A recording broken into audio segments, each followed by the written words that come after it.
Aptuveni 11,000 topošo studentu šogad izmantojuši iespēju pieteikties studijām elektroniski e-pakalpojumu portālā Latvija LV.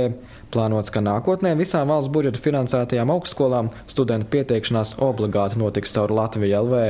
Mēs nodrošinām šo pamatplatformu, šo www.latvija.lv, bet savukārt tās izmaksas, kas ir vajadzīgas augstskolai, lai viņi varētu savu sistēmu salāgot ar mūsējo, šīs izmaksas jāsaka pašai augstskolai. Šogad pieteikties studijām caur Latvija LV varēja 10 augstskolās, maksājot vienotu maksu 20 latus, neatkarīgi no izvēlēto programmu un augstskolu skaita. Šo platformu šoreiz nav izmantojis, piemēram, Rīgas Stradiņu universitāte. Šobrīd students ar vienu šāvienu var nošaut 10 zaķus.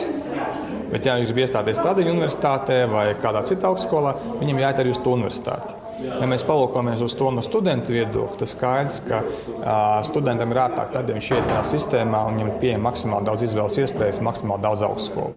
Portālā šobrīd pieejami vairāk kā 1700 elektroniski pakalpojumi, ko piedāvā valsts un pašvaldības iestādes, ļaujot cilvēkiem ietaupīt gan laiku, gan transporta izmaksas.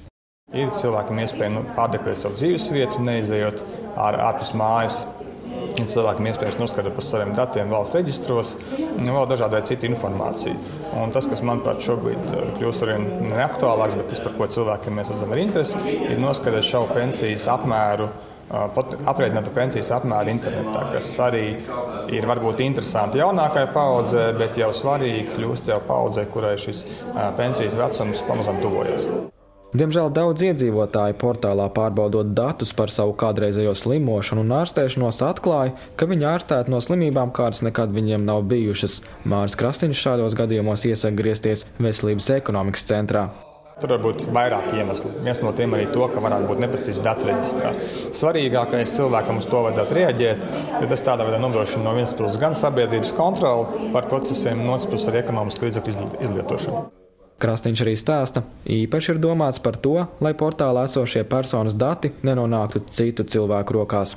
Cilvēks var noskaidrot tikai savus datus, un lai mēs varētu pārliecināties par to, ka cilvēks ir tas, par ko viņš uzdodas, ir nepieciešams tas saucamais autentifikācijas modelis. Tas nozīmē, ka tas ir tas iemesls, kāpēc cilvēki par savus datus var noskaidrot tikai ienākot šī portālā, izmantojot internetbanku, vai arī elektronisko parakstu, vai arī mobilo ID.